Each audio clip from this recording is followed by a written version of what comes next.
Geek Out! Hey, and welcome to another installment Catching Up. I'm Sam. I'm Chris. I'm Jay.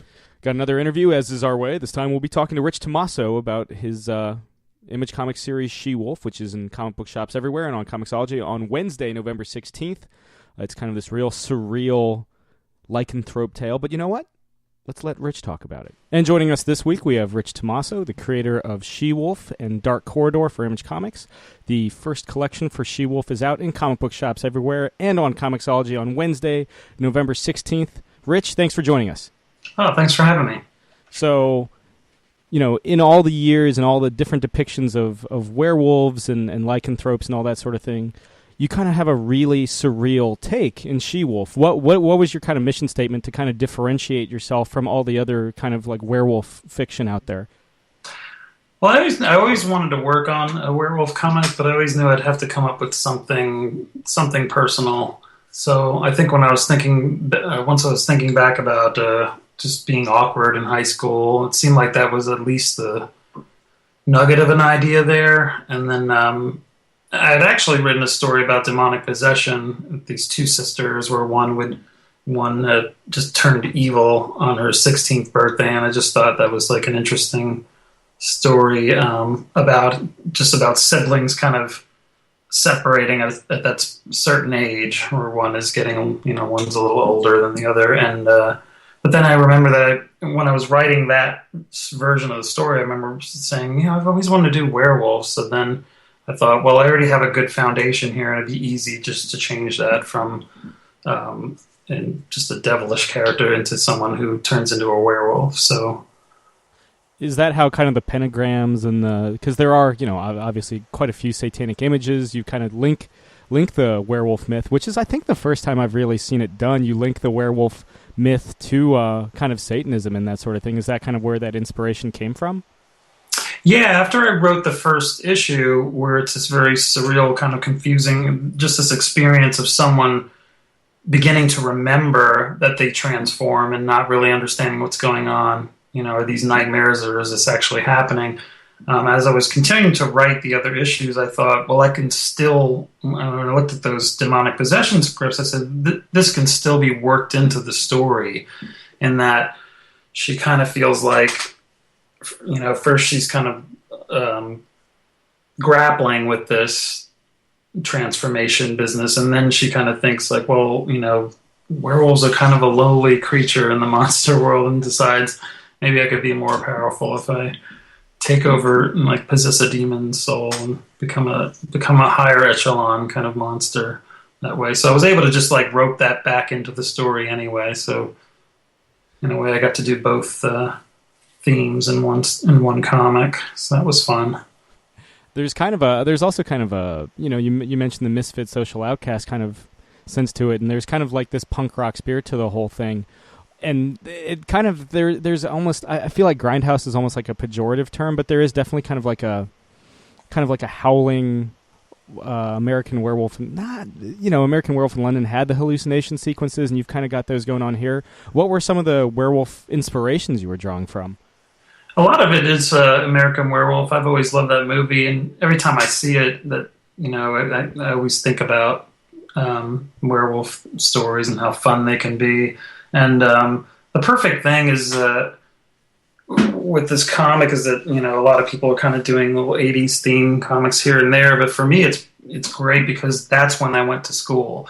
I mean, I went through high school from like 85 to 89, and so all that stuff just falls into place perfectly for me, and it helps to to set it back when I was in high school helps me to remember experiences that can maybe be used in the story. So I've all those things. Howling, not so much, but yeah, American Werewolf in London I really love. Ginger Snaps is another good one, where it's about girls becoming women and that whole thing. That whole change of life. I've seen Ginger Snaps. It was pretty cool how they linked in the curse, the transformation, the moon cycles with like actual like menstruation and stuff like that. It was pretty original exactly. take. It's a great movie. And I love the original. I love of course, the original Lon Chaney Jr. and even the Hammer horror werewolf movies. Really great. I gotta ask. I always love them, but sometimes I guess sometimes it's a little easier to work with those monsters that have been made into so many films and have so many like books and comics. But with werewolves, there's so little when you go to look for the actual lore to work from. There's so little that's out there even about those creatures. A lot of what I found inspiration from was just looking at stories like stories of like the very first werewolf. That's like I've read some ancient Roman texts about these stories about someone turning into a wolf. Those things were really great. Like just finding old fables and short stories about werewolves. I gotta ask then, did you watch the Benicio del Toro Wolfman remake? I haven't seen that one.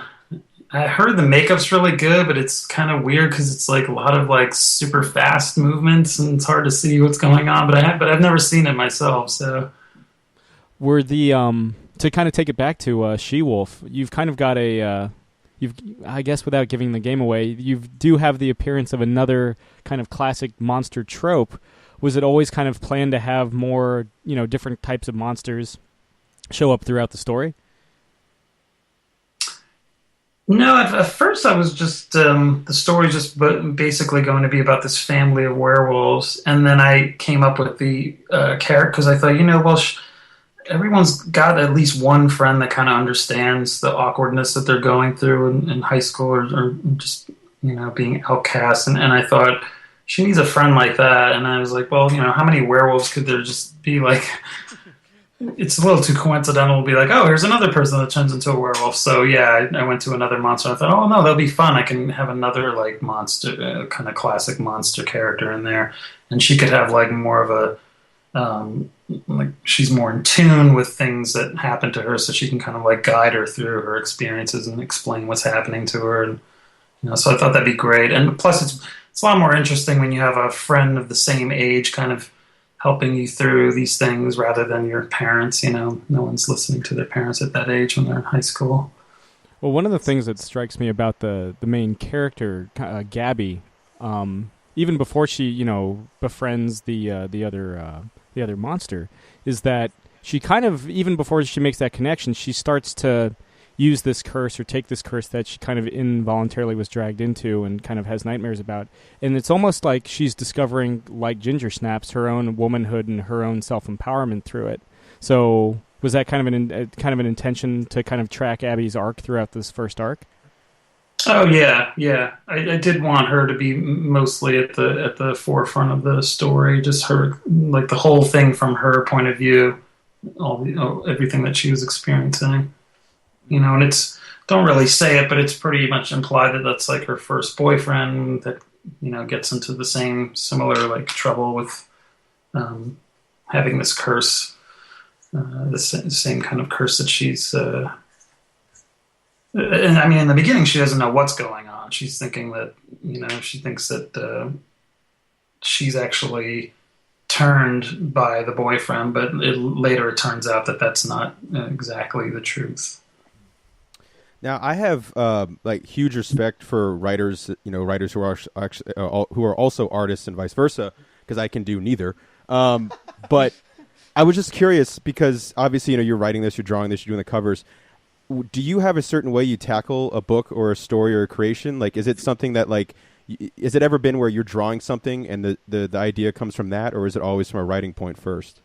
I try to keep a tight script. I used to spend, when I had as much time as I needed because I was just working for myself, I would just kind of write some story notes and go from there and just kind of let the comic, like, in a sense, write itself. But being at Image and having to do a monthly, I had to really tighten things up. So I always, even though I am the writer and the artist, I quickly realized when I worked on my previous series, Dark Corridor, that I have to write a script and do thumbnails just to make sure that everything that I need is going to fit in that 22 to 24 page space. So I do write tight scripts, but if I am working on something and my mind is kind of wandering, and I'm thinking of some interesting direction that I can go in, like a 180-degree kind of turn, I will consider that and sit down and do some rewrites to see. I have to sit down and make sure that first that it'll work with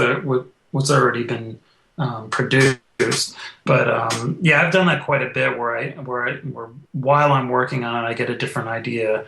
And so I'll quickly stop what I'm doing, look at what I already have made, and rewrite from there to see if it'll still, fit in the story. But for the most part, I try to just write a tight script, and I usually do 2 passes of thumbnails, and then I'll go and produce the book from there. To kind of now touching on the art, like Jake was kind of alluded to, was the kind of washed out, almost watercolor or straight up watercolor look always the intent to kind of capture the surreal feel of the story? What I really wanted to do, I should mention the other the comic book inspiration here was those Creepy and Eerie magazine comics, and I really love a lot of the gray wash that a lot of those cartoonists would apply to their comics. And then there were some cartoonists who used zipatone and then duotone, which would get kind of this the shading made up of lines or crosshatches.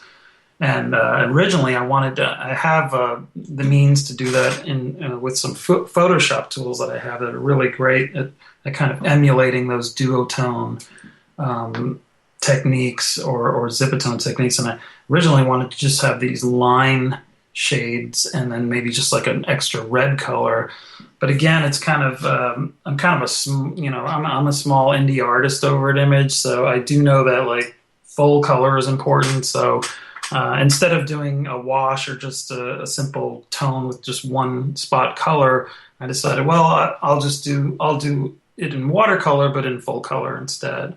So it'll be pretty close to the idea. I mean, the color scheme is very simple. So on those first few pages, especially, it's mostly just these reds. So I still kind of had what I wanted, but yeah, I really wanted to do this very simple color scheme, but I kind of was afraid that those comics that have such little color or no color don't usually sell very well at all.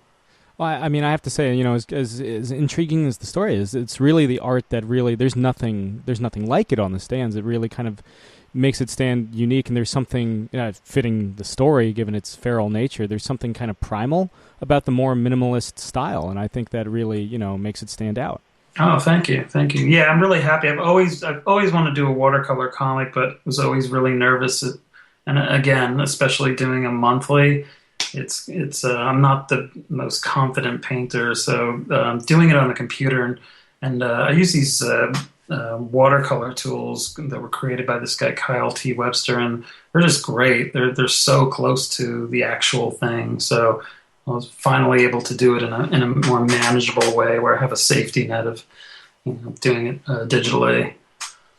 For the listeners at home that don't know, you did a lot of the Disney, was it the Donald Duck remasters? Yeah, that was like my first coloring job in comics. So that gave me a really good sense of color. Kind of helps me when I'm trying to figure out certain ways to attack a page. And just doing so much of that on a basic level kind of gives me an idea of of what colors to kind of backdrop on something or to use in the foreground to make something pop. It really doing that job kind of helps to give me a good sense of using color. Yeah, it kind of really helps it pop off the page. Now, what is it about? Because this is kind of like the 80s kind of horror fest. Dark Corridor was kind of a 70s crime thing. Is it just that the fact that you kind of grew up with that period that you're kind of inspired by those kind of stories with both this and Dark Corridor? Yeah, I just really love things like that. I mean, there's literature, there's movies, there's comics. There's so many things I really love from those time periods. And yeah, I did grow up in the 70s and 80s. And the thing with Dark Corridor as well was I knew that it had to be a contemporary story, but I thought, well, it can always do one of those things where it appears like it could be the 70s just because those cars are still around, and if you go into the right neighborhoods, they're still in the country, there's places that are still pretty unchanged over the years. So I was like, I could get away with doing that without it actually being set in the 70s. But doing She-Wolf is really great because that's really where that's where I went through most of school and high school, and so I have a better memory of that, and of course more interesting experiences at that age.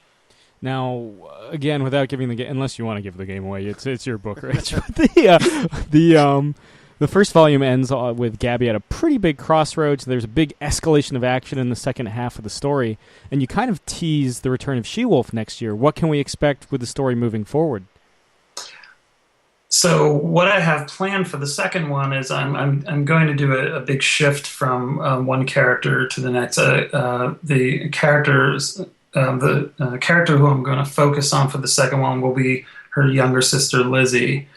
There was a lot of like rebellious teenager kind of stuff that I wanted to do with Gabby, but she turned out being a little bit more like of a responsible kind of character. There was just so much of her dealing with her own experience, and I didn't really get to do that with her. And so when I started thinking about the second series, I thought, well, her sister Lizzie is younger, so I could do an even better story with someone. Her sister turned 16 at the opening of the second season, so I thought, well, this is better because this is more of a troubling thing for parents if someone's rebelling at that age rather than 19, as they're pretty much ready to enter college. So that's kind of where I'm going with the next one. It's kind of like an outsiders and rebellious teenager story.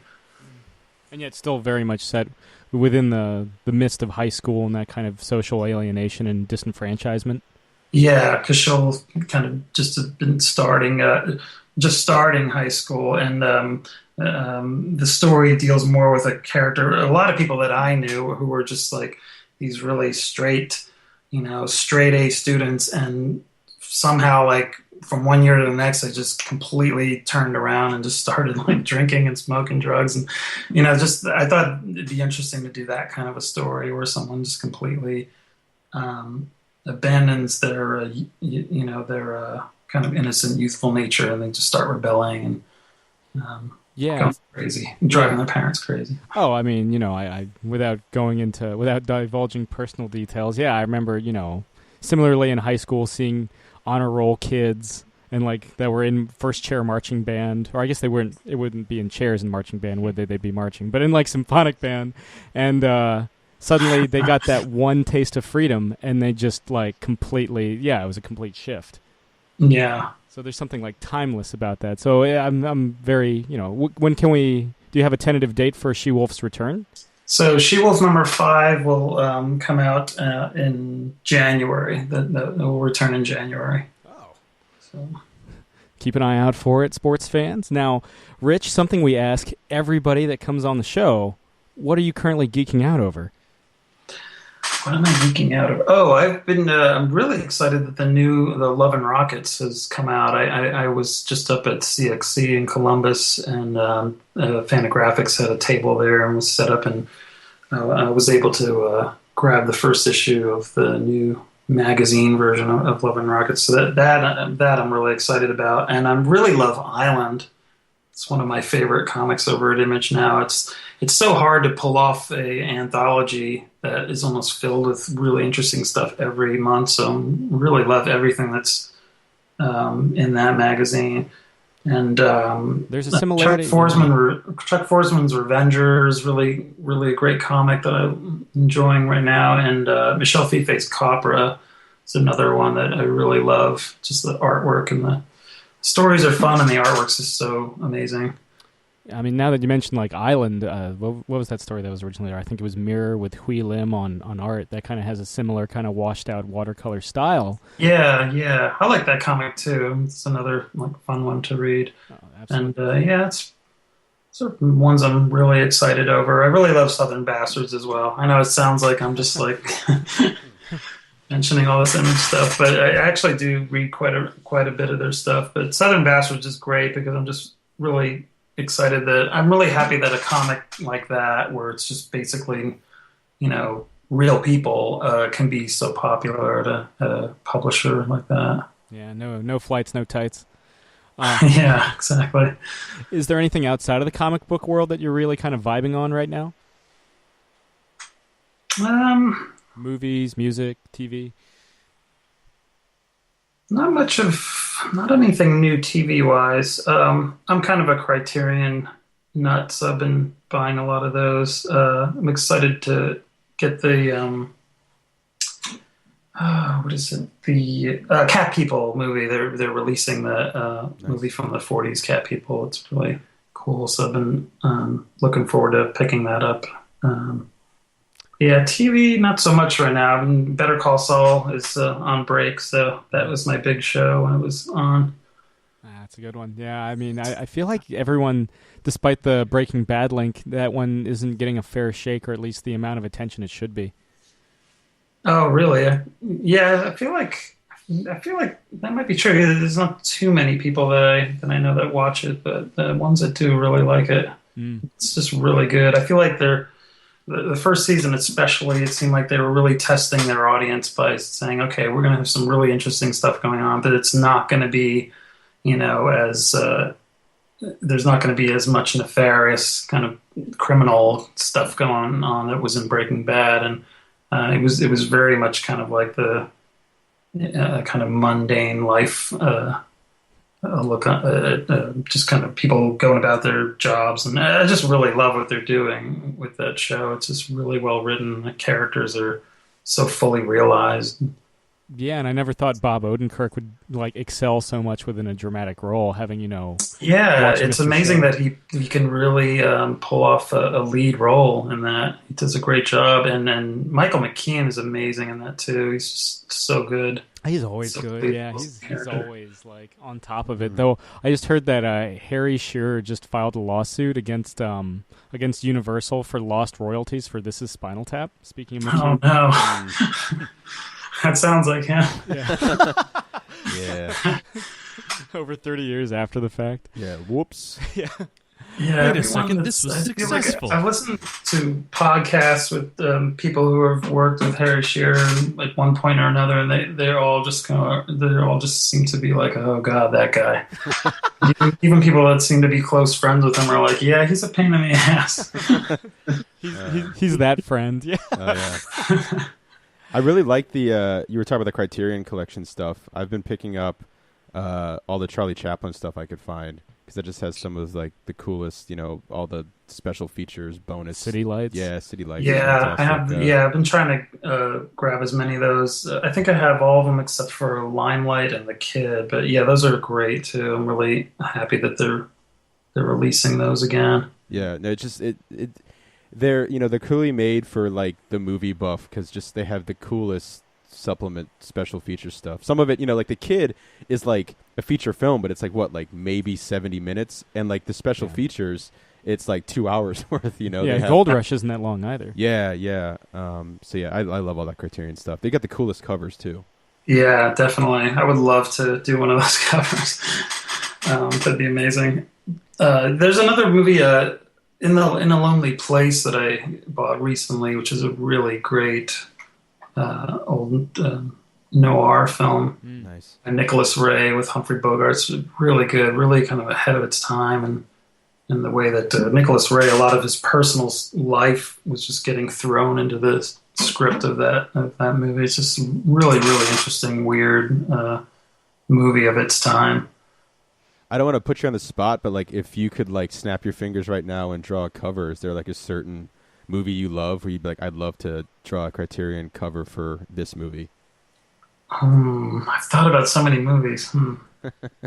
A lot of it is what would work well with the way I draw, kind of stuff. I do feel like noir is in your wheelhouse quite a bit.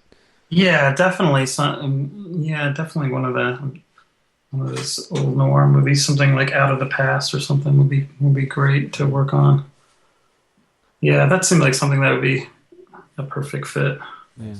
After you're looking for something to follow up She-Wolf with, go. Yeah. Just it's been working for Brubaker. Go Noir.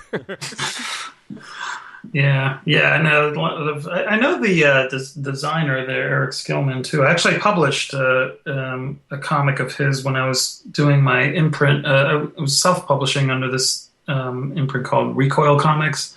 I was just working on a whole bunch of comics and just wasn't really doing anything with them, so I decided to just self-publish them bi-monthly.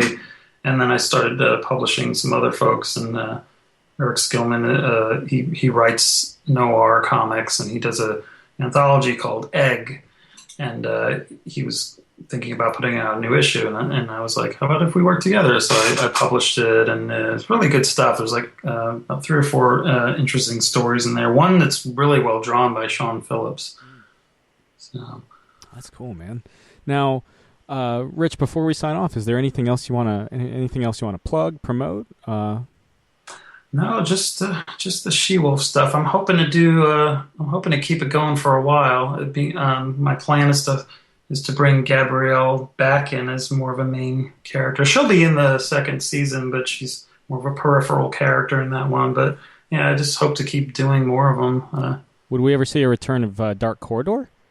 There's so much I didn't get to do in that comic, so I'm hoping that I can take a few things and do them separately under different titles with similar characters. Maybe hopefully in the future I can go back to that material and maybe repackage it under a different name. But yeah, there's so much I didn't get to because there were so many characters and there was so much more that was supposed to happen. But yeah, I just couldn't. I couldn't keep it going. The sales had plummeted on that one. Oh, geez. Right. Well, for our listeners at home, the complete collection of Dark Corridor is also available in comic book shops now and Comixology, along with She-Wolf, which will be out November 16th in comic book shops everywhere and on Comixology and all that jazz. Rich, thanks again for coming on. Yeah, thanks again for having me. Well, thanks again, Rich Tommaso, for coming on the show. And again, She-Wolf is out in comic book shops everywhere and on Comixology on Wednesday, November 16th. You guys get into anything wild and wonderful? Go to West Virginia? I don't fucking know. So I believe I mentioned last time that I had finished The Prisoner, or at least I'm sure I talked about having watched The Prisoner again. I finished it just in case that wasn't clear. And so you also listened to the Maiden song. I did all the way through. Yeah, and I got it. Nice. I knew everything. Good. So as you know, the fan of The Prisoner I am, I was like, you know what? There was that AMC remake, a couple years back. I always kind of wanted to check it out. Let me go ahead and see if I can track it down. It's very hard to find. It's almost like AMC's embarrassed by it. Which I don't think it got like decent ratings. No, it got horrible ratings. But I don't even know if they aired every episode like that, kind of like that bad ratings. But you can buy it on DVD on Amazon, or you can stream. You can buy it on iTunes. iTunes being the much more economic choice because it's only like $16 versus the $30. Yeah, right, for 6 episodes. Come on. But it's on DVD, so it's like 6 discs. So I made one of the first iTunes purchases for a TV show or movie that I've ever done, and did that and watched it, and I was expecting a lot less, so I was pleasantly surprised by a relatively enjoyable TV show. It's I mean, if you're going in looking for the original Prisoner, you're not going to find that, but it was an interesting attempt at like making sense and modernizing the story. They didn't do a good job of making sense out of it because they went a completely different way with like the village actually being like an abstract construct of a collective unconsciousness that they didn't even attempt to imply until like the last episode. Even though like another big thing with this was that every episode, was part of, it was serialized. It wasn't episodic like the original Prisoner. So it was weird in not the same kind of like fun way that the Patrick McGowan one was weird and didn't really Was make he still any alive sense. when they made it? Yes, Was they he- offered him the role of number 2, Uh-huh. and he declined. So he doesn't show up at all? No, No. cameo? Not at all. Yeah. I think a lot of those like classic old time like Brit. I know he's not British, right? He's Irish. But like American-born Irish that actor. style, like that Irish British kind of old school classic, you Yeah. know, macho kind of badass guy. Those guys didn't give a shit about doing cameos for the stuff that got rebooted years later. You know what I mean? They're Yeah. like, no, fuck off, not doing Back that. off. Back off, mate. Yeah. Right on, man. But yeah, I mean, it was not terrible. I did not regret the $16 that I paid for it, Mm-hmm. and Haley Atwell is in it. She's a featured player before she was big with not Wonder Woman. Yes. Yeah. Oh, she with she Peggy could Carter. have been Wonder yeah, Woman. Oh yeah, she could be a Wonder Woman. She could have been Wonder Woman. Yeah, but before she was big with Peggy Carter and Yeah. and all that jazz. She's got a And- new show, right? Where she's an American, Yes, like a crime person. It's called Conviction. Thank you. Conviction. I just remember seeing the commercials. Yeah, but yeah, Conviction. And then also from Luther, the girl who played Alice. Oh, nice. Ruth Wilson. I love Thank her. you. She's great. Yeah, she is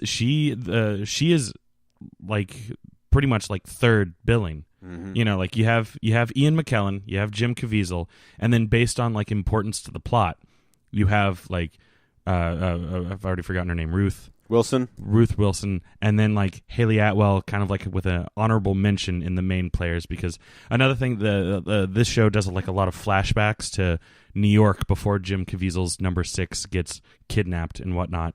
And Haley Atwell plays a big role in his like last day. Mm.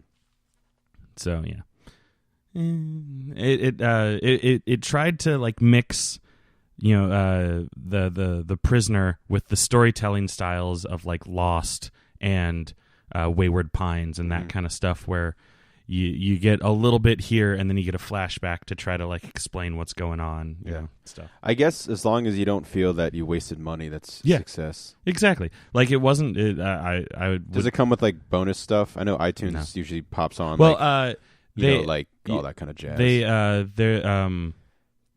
I forget if it was the 2008 or 2009 San Diego Comic-Con, but they had a panel, and you get that if you buy the whole season or whole series, I guess. So you get like an extra episode. It's like a half-hour long-ish for free of just like their panel at San Diego Comic-Con. Cool. Yeah. When I bought Winona Earp, it like loaded up with had a bunch of special features on it. Nice. Which is pretty cool. They did a thing that like I guess sci-fi, you know, a lot of shows do, but sci-fi has like, I guess they have like, you know, a couple minute like in between episode thing where they like do a recap or they'll focus on a certain aspect, or like a new character's introduced, they interview them like behind the scenes. So each one has like, I forgot what they call it, but each each one is like a middle, like kind of middle ground thing, you know, 4 or 5 minutes. Yeah. It's just like a talking head kind of thing. Yeah, well, it just interviews them like on set, like they're sitting on a thing, and like they'll talk about it, and then they'll talk about, you know, again, like, you know, the villain showing up for the first episode, or special effects on this episode, or, you know, they do a whole one about the creation of the character, you know, IDW Comics and whatnot. And the fact that I guess I got to keep an eye out. Melanie Scorfano is going to be co-writing a Winona Earp book, which is pretty cool. There you go. Yeah, I've been meaning to pick up the kind of reboot they did of it in the style of, you know, the show, in terms of like when I guess Winona Earp first started as a comic, she was like the stereotypical like big hair, blonde, you know, inhuman body type figure thing, and you know they also, you know, brought it back down to, you know, much more normal things, and for the better, I think. She started out as a Scott Campbell. Yeah, basically. But that's cool. I'm glad you dug it. Yeah, I like finding all that shit. And it wasn't terrible. Yeah, that's good. That's good. It didn't suck. And I was really glad that Rover was in it too. The big ball. Like I did see you tweet something about that. It went the whole episode without him making an appearance, and like he's not even like that like big of a character, quote unquote, in the first show per se, but it really is like almost like a status, you know, symbol to, like, you know, because like that was something that was very unique to that show. Yeah. So like the entire episode goes by, like in the original one, Rover pops up like halfway through it. They go in the whole episode, and then like in the last scene, Rover pops in. I was like, finally! And yeah, to the point where I tweeted it. Could they? Could you see them doing a like reboot of The Prisoner now, like on Netflix? Do you think they could do it like modern day and make it work?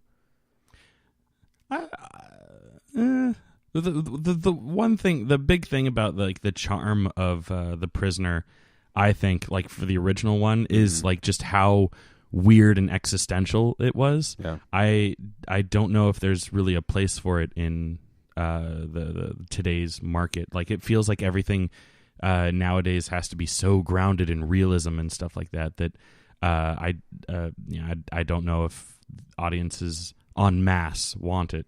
You know. Yeah. Who knows? Maybe one day Yeah. we'll see it. We'll see The Prisoner.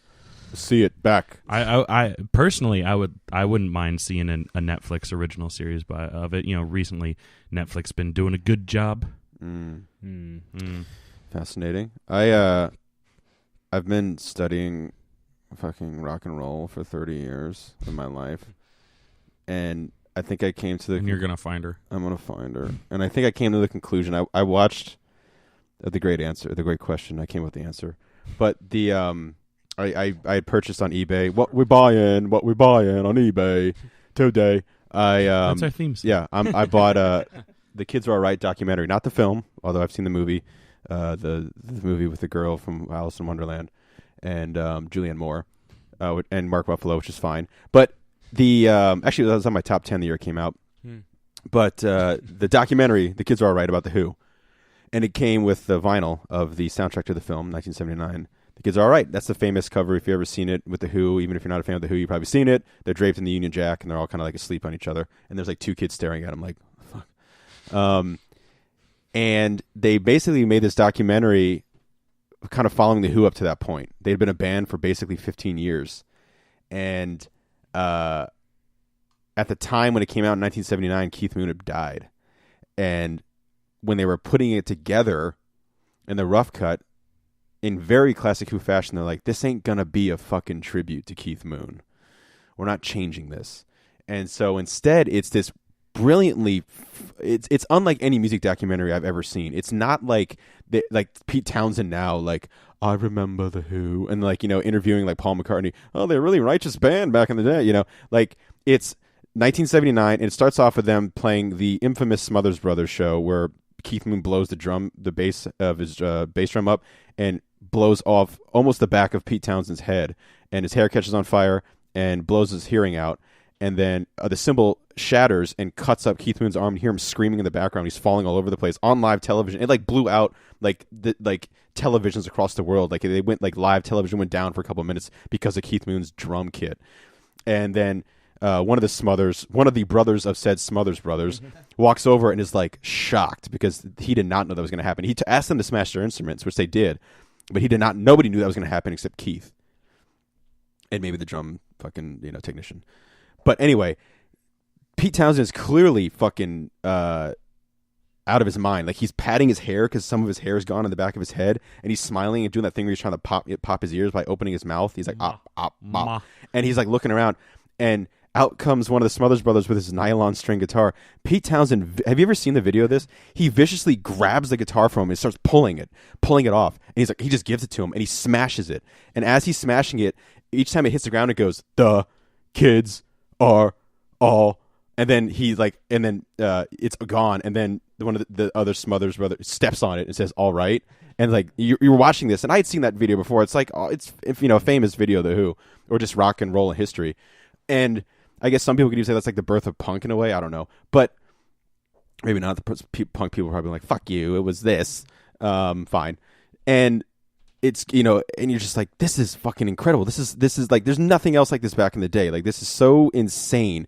And in the background, Keith's going, "Oh!" and he's screaming, and he's like lying on the ground, and he falls over, and a cymbal crashes. It's almost like a perfect joke. It's almost like da-dum, and he's screaming, and then it cuts to like modern, like quote unquote modern day, this interview of them, and they just finished a song. I don't know what song it is. They don't show them playing it.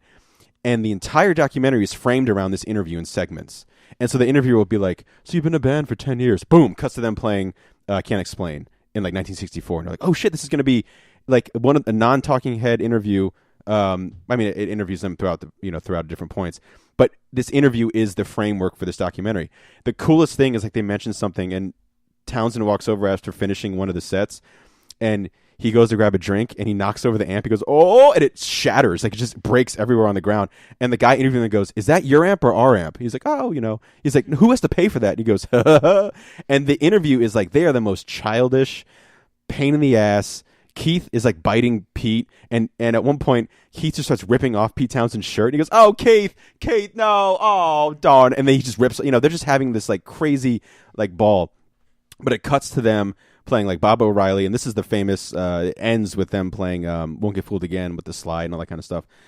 But I don't know, man. Like, it interviews Ringo Starr, like him, and you get to see Ringo and Keith just hanging out, which is awesome. Just drummers of like two of the greatest rock bands of all time. And you see, they have a montage of him, Pete smashing guitars, and their Woodstock set. If you want to see some like, you're like, oh, I've seen the Smothers Brothers, I've seen this other Who stuff. What's like a great watch anything from Woodstock that they played when Pete is in like that paint fucking overall looking white jumpsuit and the SG, and there's a moment like, and this is where like I came to like this conclusion, and it might change in a year, it might change in 5 days, but like after watching this, I'm like, the Who has to be the greatest rock and roll band of all time. Like, they have to be after watching this, because there's never a point where the Who changed their sound for anybody else except themselves. Every other band that I love changed their sound to dictate a time that they were in. The Who never did that. Like, they added synthesizers, but people were like, synthesizers aren't cool. And he's like, oh, it's not? Here's Bob O'Reilly, motherfucker.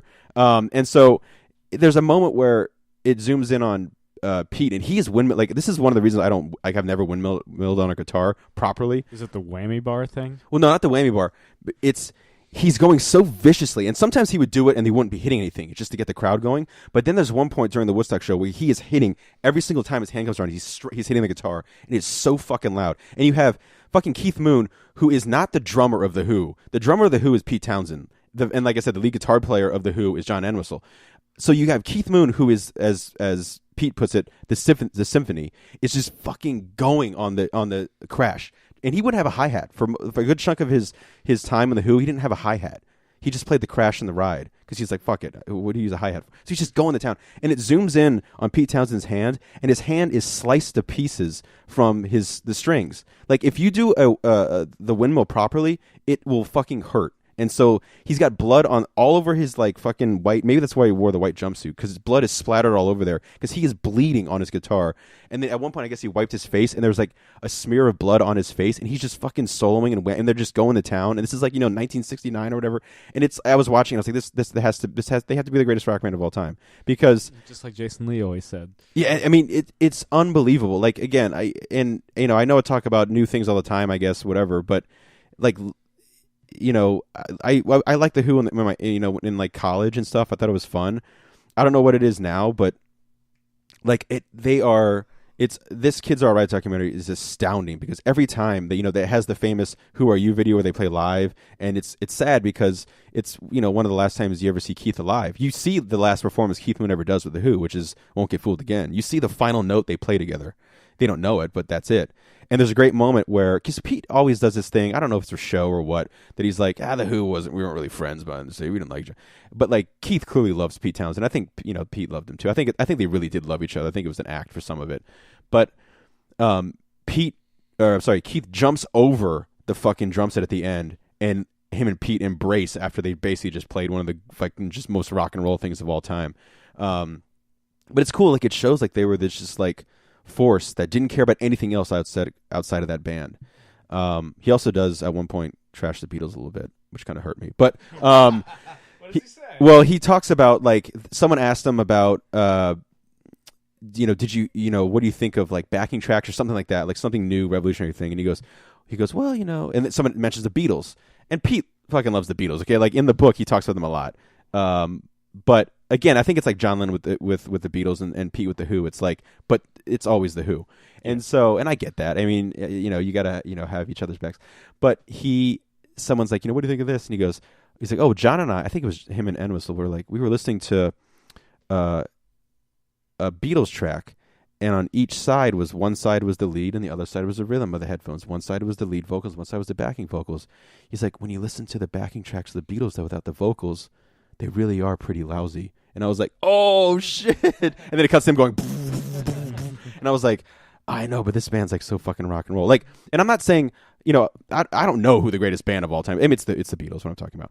But like in terms of like what I think I probably will go to the grave thinking now is the image of like the greatest rock and roll stuff. It's the spirit of rock and roll. Yeah. So much of what I think of like when someone says rock and roll now, and even, you know, back It should be like in college. Yeah, if Zeppelin stopped after the song remains the same, maybe Zeppelin, but yeah. didn't stop. I mean, after the song again, remains that's what that's what I love about rock and roll is there's so much to fucking choose from. Yeah. And as much as I love the Beatles, and I don't know if you would agree with this, I don't consider them like the greatest rock and roll band. Like they don't scream rock and roll. They're more about like they stopped playing live in 1966. Yeah, but I mean like what they in it. Yeah, you know, one of their maybe their most rock and roll moment is playing on the rooftop. You know, but like so much of what I think of like audio and visual of rock and roll is that power slide of Townsend and the fucking power chord of Bob O'Reilly, and like so much of it now I've realized like watching this documentary are the images of you know the Who, which I don't know, you know. Again, I was thinking like, you know, my early years on this planet was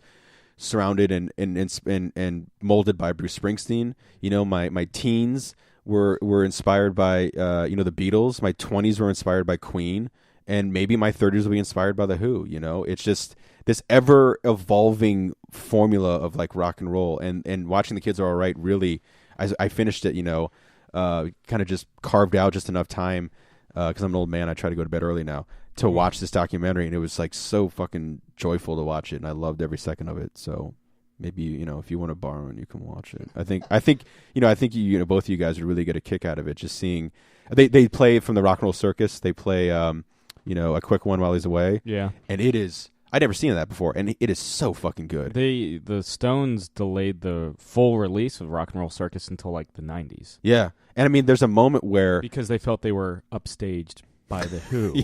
Yeah. They are. I know I just fucking like, you know, went nuts about the Who for the past like 10 minutes, but I'm telling you, man, like you watch, like there's a moment where he goes to the windmill and this must have fucking shocked the shit out of him because he goes and when he's coming back around, his arm slams into one of the cymbal holders. And he looks back like, what the fuck? And then he like neatly puts it back and then moves away farther so he can just fucking windmill. And you know, they're smashing everything. But yeah, Keith Richards introduces them. And he's like, this is the Who. And they just fucking rip, man. It's really well done. Yeah, that was because that originally was recorded in, 68? And something like, I mean, because it was for Christmas 68 because Lennon plays Your Blues. Well, I don't know if it was then because like Pete, I mean, when they played it, Pete Townsend's got like 70s Who on.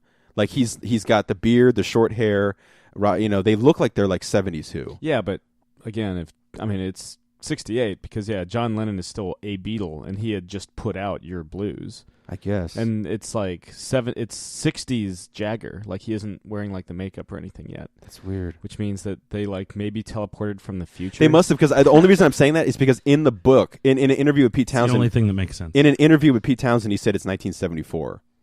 So who knows? Unless they filmed in 1974 and they like put this in. Yeah. And they're like, we did this in 1968. He's like, yeah, because that would mean the Who hadn't done Tommy. Yeah. I mean, they had done A Quick One While He's Away, but like, yeah, the Who was just like not huge then. You can find all. By the way, listeners at home, you can or find in the studio. You can find all of the Rolling Stones Rock and Roll Circus. You can get the DVD, but like it's all on YouTube too. Who else like jams on it? Mitch Mitchell shows up. One of the few times you'll see Keith Richards on bass is when he's playing with John Lennon.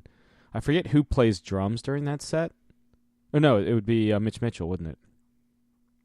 I guess. Yeah, so those are the big ones I remember. The Who, Rolling Stones, and John Lennon, who was a big friend of Keith Richards and tolerated Mick Jagger at the time. Don't we all? Yeah. Unless you're Keith Richards. 80s Rolling Stones, maybe not as much. But that's cool. That's cool. Mm. I don't think I did it. I've done any thing. I kind of had a welcome to the neighborhood party thing this past Friday, but this is kind of a shitty time to do it because a lot of my friends that work in D.C. are busy with the upcoming election. I had a lot of friends out of town. Halloween's next week, so a lot of people were busy with Halloween type shits. So I'm probably going to do something again in like November after the election, and yeah, but at least it's feeling like autumn again. True that. Like autumn. Everywhere I go. Yeah. That's all she wrote.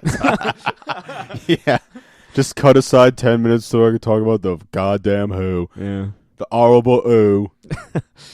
I went to another wrestling show and it was lots of fun. You all right? Yeah, I was going to go, hey, but then I coughed. Takes 2 Alka-Seltzers and dies. I found that I use that at work a lot recently too, and everyone's like, but 2 Alka-Seltzers like the recommended dose. yeah. It's just that his entire life's mission's done. That's what sends him off. Yeah, but yeah, no, it was a another Nova Pro show, and it was lots of fun. Got to sit at the front row. Although this time they used just one strip of caution tape to separate me from the people flying at me, and I almost got like 3 wrestlers in the lap, and it was I feel like that made it even more fun. But yeah, it was wrestling. It's fun. It's nice. It's good. It's so good. So good. So yeah, thanks again to Rich Tommaso for coming on the show. Again, She-Wolf is out in comic book shops everywhere on Wednesday, November 16th. So be sure to pick that up if you want some lycanthropic action with kind of a watercolor type surreal art touch. All right, this has been another installment of Catching Up. I'm Sam. I'm Chris. I'm Jake. Bye. Thank you very much. Good night, Eric Bana.